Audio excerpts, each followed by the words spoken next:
crisis. First, let there be no mistake.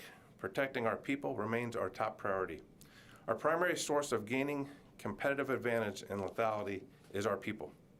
To that end, consistent with the national and departmental guidance, both the United States Space Force and United States Space Command have embraced precautionary measures to safeguard the health of our people, our communities, and our mission. For example, in the best interest of health and safety, we have made the decision to cancel Space Flag 20-2, which was scheduled to occur in late April in the National Capital Region. We are mitigating the impacts of this cancellation by increasing local training opportunities and leveraging technology to maximize collaboration efforts.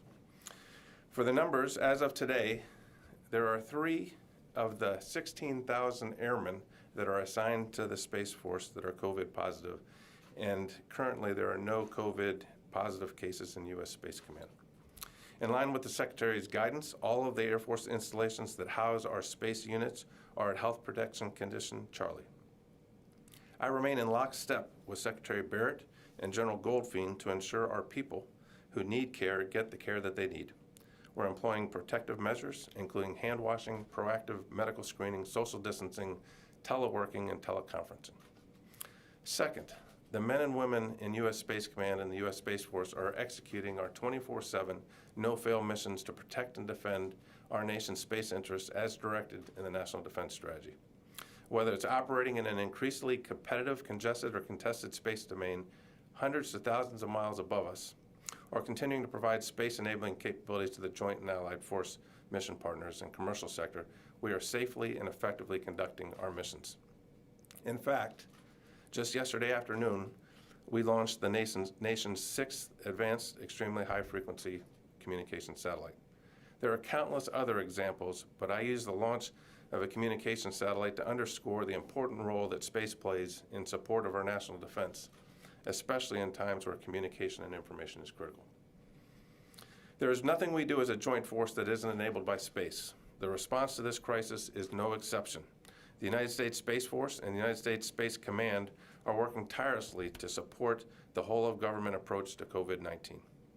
From satellite communications to position navigation and timing to weather, climate predictions, consistent with Secretary Esper's recent comments, we are all in on a whole-of-government approach. As an example, forces assigned to U.S. Space Command optimize our wideband satellite constellation to provide essential additional bandwidth in response to requests from the USNS Mercy as it heads to Los Angeles to provide much-needed assistance to regional hospitals treating coronavirus patients. It's an honor to represent the United States Space Force and the United States Space Command, and we thank you and the American people for your continued support to our men and women in uniform during these challenging times. I'll now take your questions. Thanks, sir. We'll start in the room with Megan Myers, and then we'll go to the telephones to Dave Martin from CBS.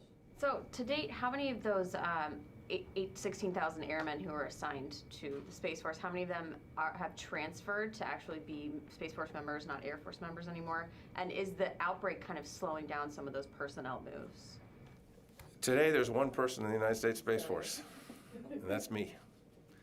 We've identified the second airman that will be, and that's Chief Master Sergeant Toberman. We're going to swear Chief Master Sergeant Toberman into the Space Force. The challenge is he's in Colorado and I'm here. And we also, this is a significant event. And these types of events where there's a ceremony required, we want to make sure that we can do it in a way that's safe and effective. But we've got the second one identified. And then in May, when about 64 cadets graduate from the Air Force Academy, they will get directly commissioned in to the United States Space Force. So the reason for my question is the pandemic slowing down some of those personnel moves and the general standing up of the Space Force itself? Well, it has clearly slowed down the swearing in of one person. We've identified that person. He's gainfully employed today doing the work. We will conduct the ceremony when we can do so safely. The next tranche of folks that will come in are in May with the Air Force Academy graduation. So that's on schedule? That's on. As far as that is. Well, the reason I'm asking is because, you know, by the end of the year, there were supposed to be thousands of people who were going to We're on track for that. Okay. We're on track for that. Okay, let's go to the phone line. Dave Martin. Has The virus affected the space operations of either China or Russia? I'm not aware of that. I'll tell you, we continue to operate our capabilities with no impact. We have taken prudent measures to limit our operations floors to mission essential only. We've done increased sanitation procedures on the ops floors. We've taken actions to identify crews and put them in cohorts so they don't mingle. And I'm very confident in our capabilities to operate our capabilities for our nation and our allies. So the Army had put some of its contingency forces in health protection condition Delta. Have you done that with any of your crews that operate satellites? We have not. We have looked at all those measures. I'm confident we've taken the measures that we need to protect our capabilities. You know, space is a global domain. We operate largely from 5 primary installations, but we have sites around the globe. You know, from the Arctic to the Pacific and everywhere in between. So there's not a one-size-fits-all. I have personally done a scrub of all of our operations to make sure that we've got the appropriate measures in place, depending on the mission, depending on the location, and depending on the health threat, if you will. Okay, Tara Kopp? Thank you for doing this. Of the 3 that are positive, can you say where they are located? And because a lot of your work is in the classified realm, how has, the teleworking, how has that impacted your ability to operate? Yeah, that's a great question. You know, the majority of our forces are in Colorado, so that's where most of our folks reside today, and that's where those cases have occurred throughout Colorado. I'm not going to get into the specific units, for example, or specific locations. On the teleworking, the classified nature of our work does make that a little challenging. But I'll tell you, we've got a significant portion of our folks teleworking. For those that can't do their job from a telework environment, they come into work, we socially distance, and we make sure that we take every measure we can to keep them safe. Okay, Tony Capaccio? Sir, I want to ask you about the GPS squadron, the 2nd Space Ops Squadron out at Shriver. Have you taken any steps to make sure that key mission essential unit to the world is insulated from potentially catching any COVID-19? We have, and I'll tell you, that is a critical squadron, but I'll tell you, all of our space squadrons are critical squadrons. Our communication squadrons, our weather squadrons, our missile warning squadrons, they're all critical. And so we haven't just limited this to GPS. We have taken active measures to make sure that we can protect and defend all of those capabilities, and that we can keep those capabilities operating. You know, we have a saying that, when you come into a room and you turn the light switch on, the lights always come on. Well, we want to make sure that when you come in the room and you turn the light switch on, metaphorically, that space is always on. We're committed in doing that. I am very confident that we'll do that, and we've taken the appropriate measures to be safe. Well, the GPS affects everybody in the world. That's why I'm kind of pushing on that. Have all the members of that squadron been proactively tested? We have not done proactive testing. We're following the guidelines. We are doing enhanced screening. We are segregating those crews, if you will, from other crews to make sure that they don't come in contact. I'm very comfortable that we've taken the appropriate measures at this time. Okay, going to Valerie and Santa from Defense News. Hi, sir. I was hoping that you could kind of drill down on the answer that you just gave to Tony on the precautions that you guys are taking for day-to-day operations. The environment that space operators work in seem like they would be petri dishes for the virus if that was introduced. A bit about what specifically those preventative measures each squadron is being told to take to prevent coronavirus. And what are the protocols if someone in, say, a cyber squadron or a GPS squadron, what happens if someone is exposed to the virus or tests positive?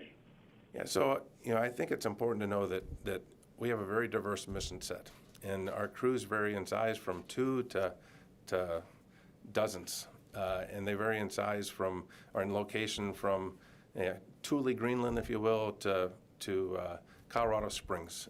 There's differences, and so we have gone through and done a review by review scrub of every one of those missions to make sure that we can continue to operate safely. I do not want to get into the specifics of everything because of OPSEC concerns, but I will tell you we have enhanced our disinfectant consistent with national guidelines. We have done the social distancing. We've spread our crews out. We have monitored them before they come into the ops floor to make sure that they don't have temperatures, for example. We have taken some pretty significant steps to make sure that those airmen that are absolutely critical to our nation are protected, that their families are protected, and that we can continue to provide those capabilities for our nation. Okay, let's go to Colorado Springs at Tom Roeder. Sorry, could you answer the part of my question about what happens if someone is exposed to coronavirus or test positive that's in one of these squadrons? Yeah, so if somebody, we would follow the guidelines. If somebody was to test positive for corona, we would separate them from the crews. We have backup crews that are segregated that aren't in contact with those crews. We have multiple layers of defense to protect the remaining crews, but we would separate that individual and take care of him or her. Okay, Tom? Yeah, Jay, Tom Roeder with the Gazette. Most of your crews out here at Schriever and Pete are living in town with my folks. What can we in Colorado Springs do to help you continue your mission? I think we as Americans need to follow the guidelines, and our crews are doing the same thing. And I know Colorado has put in restrictions on movement. We're following those restrictions. We're being good citizens of your town. We are making sure that we limit our maneuver to only mission essential business. We're taking care of our families and friends and coworkers, and in doing so, we also help out the community. I'd encourage everybody in America to follow those guidelines to keep us all safe. Okay, and moving to Oriana from military.com. Hi, sir. So I believe the Space Force was going to make some announcements timed around the Space Symposium that had to do with potentially announcing insignia, uniform updates, and what to call troops. But given that the Space Symposium is no longer happening, when can Space Force members expect to be getting these updates? Have these decisions been postponed in any way, or can you share some of these updates with us now? Thank you. They have not been postponed. We are moving out at full speed, and I'm really, really pleased with the progress that we're making on establishing the Space Force. It is remarkable, the progress we're making. We will not delay those announcements. We will continue to make those announcements when they're ready. I don't have any announcements for you today, but I think we're getting very close on a couple of those. We have our first flag, for example, and we'll do a presentation of that flag. We've got the naming of our space professionals. We did a crowdsourcing. We got hundreds and hundreds and hundreds of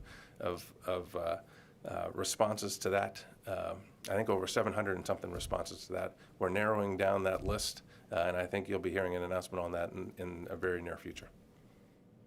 There are other things, though, that we'll do that require a ceremony, if you will. And so we're going to rename bases, as we talked about. We're going to rename Patrick Air Force Base, Schriever Air Force Base, Peterson Air Force Base, Buckley Air Force Base as examples for those bases that primarily host a space mission. That requires a ceremony. We want to do that right. We want to do that safely. So we'll schedule those when we can do that in an appropriate manner and keeping everybody that would attend that ceremony safe. Okay, going to Sylvie at AFP. Hello. Hello, General. I wanted to go back to the launch of the satellite yesterday. Can you explain us how the coronavirus affected this launch and what you did to make it possible?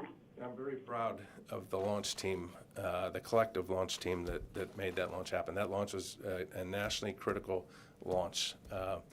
So we took measures to do that safely and effectively as well. We kept social distancing. We reduced the numbers of folks that came onto the installation. We didn't have any public viewing of that launch. So we took the appropriate measures to protect those those space professionals and our partners that carried off that launch. At the same time, making sure that we conducted that mission safely and effectively for our nation, because it's absolutely nationally critical. Okay, Sandra Irwin from Space News.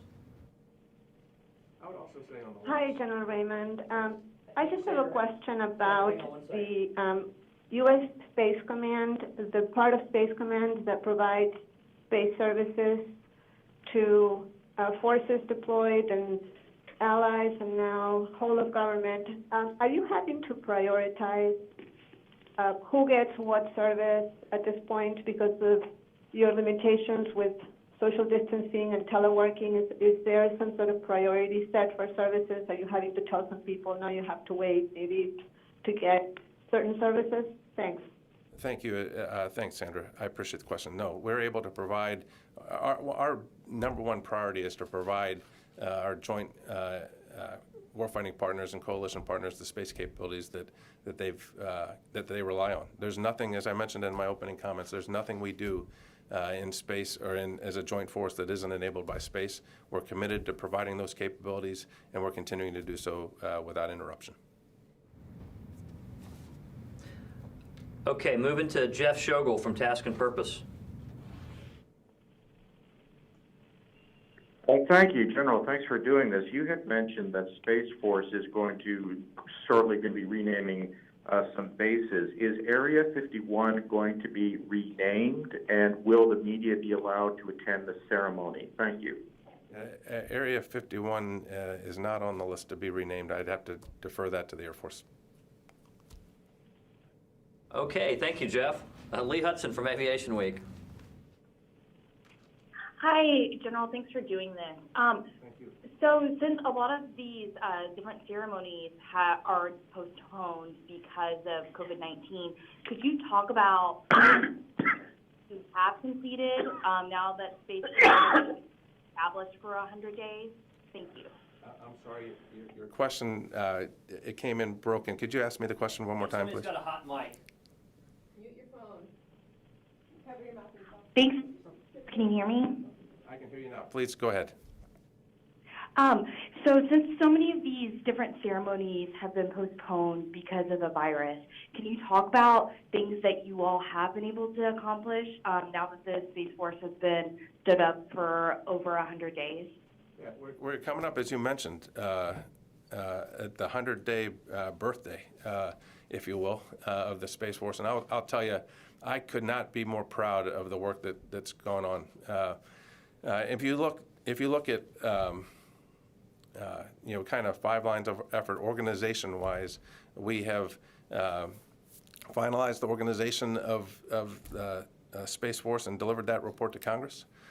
We have done a scrub of our total force and delivered that report to Congress as well. We have a report due at the end of this month on a new acquisition architecture and process for space. We've designed that process, and we'll submit that report on time as well. Operationally, we launched AEHF-6, as you saw yesterday. This month alone, in March, we took initial operational capability of a counter communications system block 10.2. The Space Surveillance Telescope in Australia this week saw first light, was used for the first time. The Space Fence, we will declare today, reached initial operation capability. And the second GPS-3 satellite today will be operationally accepted. If you look at our personnel, we've done all the work, or continuing the work on transferring those airmen from the Air Force into the Space Force. We're starting with a clean sheet of paper. On architectures, we have run an architecture deep dive, bringing unity of effort across the department to deliver a missile warning, missile defense architecture for our nation. I mentioned the acquisition process that we've developed and that we put in place. Plus, the things that you asked about earlier, the logos and the seals and the uniforms and all that work continues to happen. I will tell you, there is not a more exciting place to be in the Department of Defense right now than the United States Space Force. We are making a difference today, not just standing it up, but making a difference for our nation. I'm really proud of the 16,000 airmen that come to work every day as part of the Space Force to make this happen. Thank you. Okay, Courtney Albin from Inside Defense. Hi, yes, sir. On that note about some of the steps that the Space Force has been taking over the last 100 days, I know there was a report that went to the Hill this week on total force recommendations for the Space Force. Can you give us some examples of what was in that report, what some of those recommendations were from Space Force? Yeah, so we outlined in that report a lot of our personnel processes that we're going to use on how we're going to transfer airmen over from the Air Force into the Space Force. We talked about the work that we're doing in response to the National Defense Authorization Act to review the total force, i.e. Guard and Reserve aspects of that. And there was a third session as well. Let me phone a friend real quick. On the civilian side? And then on how we're going to manage civilians. We've got a great opportunity. We have a spectacular opportunity to build a human capital management plan, if you will, from the ground up.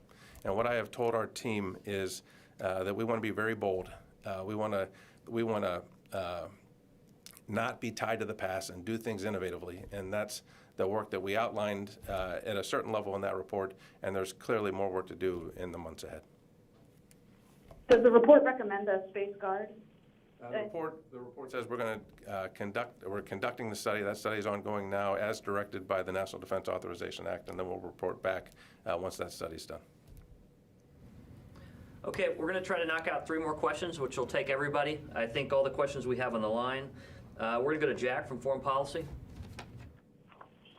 Hey, sir, thanks for doing this. You mentioned the wideband satellite constellation support you're giving to the USNS Mercy. I'm curious if you're providing any support to the Comfort or any of the Army field hospitals that are being set up, such as the one at the Javits Center. Yeah, so as I said in my opening statement, there's nothing that we do as a joint force that isn't enabled by space. We're integrated into those operations. There's processes in place where those requests for space support comes in.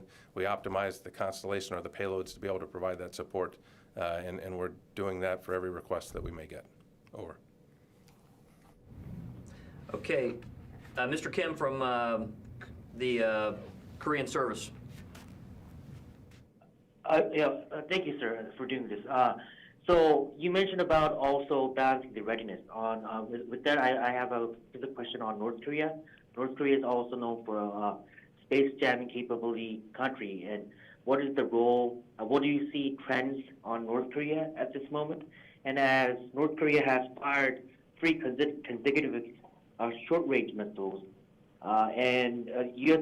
Spacecom later on is planning for much more non-kinetic weapons like the missile defense, like the directed energy. When would we see this fielded? Thank you.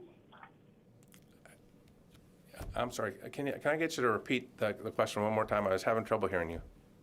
Oh, so I have a question regarding on North Korea. So North Korea is also known for a space jamming country, nation, one of the capable country. And what is the role on Spacecom on dealing with this? Especially when North Korea has recently fired 3 consecutive missiles in this month. And when would we see some non-kinetic missile defense weapons such as, I would say, directed energy satellite? Let me just say that it is clear that space is a contested domain, and that's why standing up the United States Space Force, establishing the Space Force, and establishing U.S. Space Command is so critical to our nation and to our allied partners. We will protect and defend. In our national security strategy, it says assured access to space is a vital national interest, and that we're going to protect and defend those capabilities from anybody that may choose to do those harm. We're prepared to do that today, and that is our focus. On the missile defense piece, our role in the missile defense is to provide the unblinking eye, if you will, for warning against any missile launches. We do that today. We do that 24/7, and we provide that not just for the United States, but for our allied partners as well. Thank you. Okay, and let's end with Vivian Machi. Hi, sir. Thanks so much for doing this. I just wanted to ask about the decision, the ongoing process to select a Space Command headquarters. I know that that was already pushed back till probably after the election, but is the COVID-19 impacting, you know, that new process that was being revisited at this time? Thank you. The Air Force is running that process, and I am not aware of any impacts that COVID-19 has on that process. I would like to say thank you again for being here, and thank you for covering the Space Force and U.S. Space Command. My heart goes out to those that are sick, and for those caregivers in the medical community that is working so hard to protect our citizens. And again, my hat's off to them. And I think there might be one more question, Tara. Just to follow up on Jack's question, have you received a request from anyone besides the Mercy to provide bandwidth or communications? I don't have that off the top of my head, but I can get that to you. I just don't have that level of fidelity here with me. But it's a routine process. It's a process that we have put in place that just happens all the time. And so I just don't have the specifics at my fingertips. But I'll get you the answer. Thank you for the opportunity. I really appreciate it. Please stay safe, but stay well. Thank you. Thanks, ladies and gentlemen.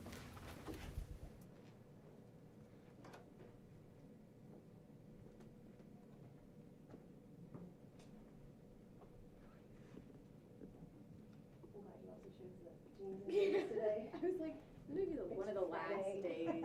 Yeah. I almost didn't